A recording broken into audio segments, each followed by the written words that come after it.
Welcome to Ashwini TV news. ఈరోజు కర్నూలులో YSR Congress party విస్తృత స్థాయి సమావేశం కార్యక్రమం నిర్వహించారు.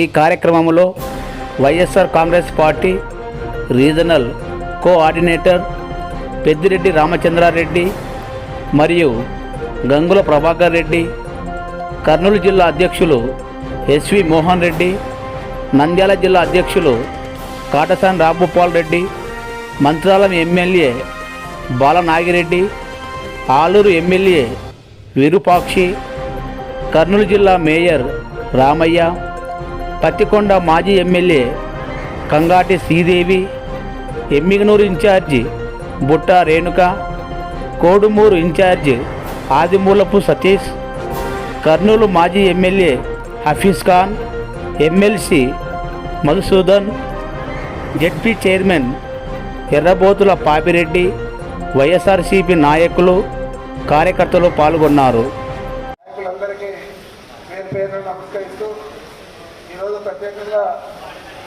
ఇక్కడ సమావేశం ఏర్పాటు చేసుకోవడానికి కారణాలు చెప్పనక్కర్లేదు. ఇప్పటికే వక్తలందరూ చెప్పారు. మన నాయకుడు జగన్మోహన్ రెడ్డి గారు ప్రెస్ మీట్లో ఏం చెప్పారో అంతా కూడా మీరు వినడం కూడా జరిగింది.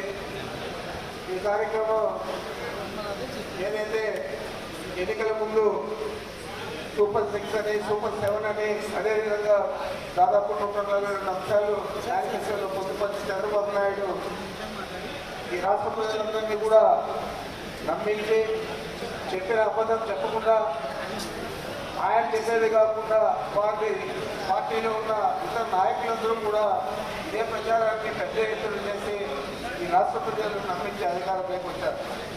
వచ్చిన తర్వాత ఏది కూడా చేయకుండా, సంవత్సరం రోజులు ఏది కూడా చేయకుండా ఈ ప్రజలందరినీ కూడా పాపం అష్ట కష్టాలకు గురి చేశారు. మనం చూస్తే గతంలో అయితే మన ప్రభుత్వం అధికారంలో ఉన్నప్పుడు బ్యాంకు దగ్గర కొడితే దాదాపు 100 నుంచి 200 మంది మహిళలంతా కూడా ఉండేవారు. ఈరోజు బ్యాంకింగ్ ముందు ఎవరైనా ఉన్నారా, ఏంటి పరిస్థితి అని ఒకసారి మరి అందరూ మేనేజ్ చేసుకోవాలి. మరి ఏది కూడా లేకుండా ప్రతి నెల కూడా జగన్మోహన్ రెడ్డి గారు చెప్పినవన్నీ కూడా కరోనా సమయంలో కూడా తూచా తప్పకుండా అమలు చేశారు. అందరికీ కూడా బాగా ఆర్థికంగా వెసులుబాటు కల్పించారు. మరి ఈరోజు ఏదైనా ఒక పైసా కొంచెం లోపల ఏ కుటుంబానికైనా వచ్చిందా అంటే ఇది కూడా రాలేదు. మరి ఇలాంటి పరిస్థితుల్లో ఈరోజు మనం ఆ మేనిఫెస్టోను మళ్ళా గుర్తు చేసుకోవాలని చెప్పి చేసుకుంటూ ఈ కార్యక్రమానికి బాబు షూరిటీ, మోసానికి గ్యారెంటీ, మోసం గ్యారెంటీ ఈ పేరు పెట్టుకొని మనం 4 విడతలుగా దీన్ని ప్రజల్లోకి తీసుకెళ్తా ఉన్నాం. ఈరోజు మనం ఇక్కడ ఈ కార్యక్రమం ఏర్పాటు చేసిన తర్వాత జిల్లా అధ్యక్షుడు ఆధ్వర్యంలో ప్రతి నియోజకవర్గంలో కూడా అక్కడున్న శాసనసభ్యులు కానీ, అక్కడున్న పార్టీ కోఆర్డినేటర్ కానీ, శాసనసభ కోఆర్డినేటర్ కానీ వాళ్ళ ఆధ్వర్యంలో అక్కడ సమావేశం జరుగుతుంది.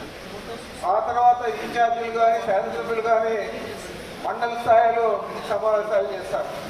ఆ తర్వాత అందరం కలిసి వీలున్నప్పుడల్లా శాసనసభ్యుడు లేదా ఇన్ఛార్జిగా ఉన్న అభ్యర్థి వాళ్ళందరూ కూడా గ్రామాలలో కూడా పర్యటిస్తారు.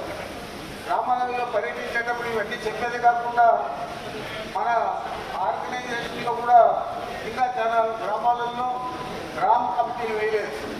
మరి ఆ గ్రామ కమిటీలు కూడా వేసుకుంటూ ఆ గ్రామంలో మనం ఈ కార్యక్రమాన్ని అంతా కూడా ప్రజల ముందరకు తీసుకోవాలని చెప్పి నేను మనవి చేస్తా ఉన్నాను. ఇది పెద్ద మోసపూరిత ఆలోచనలో అధికారంలోకి వచ్చిన చంద్రబాబు నాయుడు ఈ రాష్ట్ర ప్రజలను మోసం చేసేదే కాకుండా ఈరోజు అభివృద్ధి పదంలో నచ్చే వీలు లేకుండా వచ్చిన డబ్బులన్నీ కూడా ఒక సంవత్సరంలోనే 1,50,000 కోట్లు తీసుకుపోయి అమరావతిలో పెట్టారు. మరి మన ప్రాంతం అంతా కూడా వెనుకబడిన ప్రాంతం, అక్కడ 3 పంటలు పండే భూములు, మరి అలాంటి చోట క్యాపిటల్ కట్టడం తప్పే కాకుండా మరి అక్కడ ఈ డబ్బులంతా కూడా రాష్ట్ర ఖజానా అంతా కూడా అక్కడే ఖర్చు చేసే పరిస్థితి ఏర్పడితే మన ప్రాంతంలో ఏం అభివృద్ధి జరుగుతుందని ఆలోచన చేయాలని మీకు మనవి చేస్తా ఉన్నాను. ఇంత మోసపూరితంగా అధికారంలోకి రావడానికి కారణం వారంతా కూడా అక్కడ రియల్ ఎస్టేట్ చేసుకోవాలా, అక్కడంతా కూడా లక్షల ఎకరాలన్నీ కూడా ఈరోజు మళ్ళా 45,000 ఎకరాలు మళ్ళా అక్వైర్ చేస్తా ఉన్నారు. ఇవన్నీ కూడా రియల్ ఎస్టేట్ చేసుకోవడం తప్ప నువ్వు క్యాపిటల్ కట్టేదానికి ఏ రాష్ట్రంలో అయినా కానీ ఎన్ని ఎకరాలు ఉంది అని అడుగుతా ఉన్నాను. కేవలం 18 ఎకరాలలో కర్ణాటకలో ఉంది, 200 ఎకరాలలో తెలంగాణలో ఉంది. ఈ విధంగా ఏ రాష్ట్రంలో చూసినా కానీ 100-200 ఎకరాల లోపలే క్యాపిటల్ కట్టుకునే దానికి అవసరం తప్ప ఈరోజు ఇన్ని వేల ఎకరాలు దాదాపు 1,00,000 ఎకరాలు ఎందుకు అవసరం నేను అడుగుతా ఉన్నాను. అంచేతే ఇవన్నీ కూడా ప్రజలకు తెలిసే విధంగా ఈ కార్యక్రమాన్ని మనం ప్రజల్లోకి తీసుకోవాలా.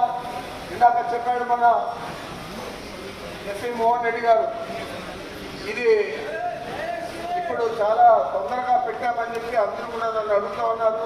ఇంకా కొంచెం ఆలస్యం చేసిందల్లా ఇలాంటి చెప్తా ఉన్నాడు. దానికి కారణం కూడా లేకపోలేదు.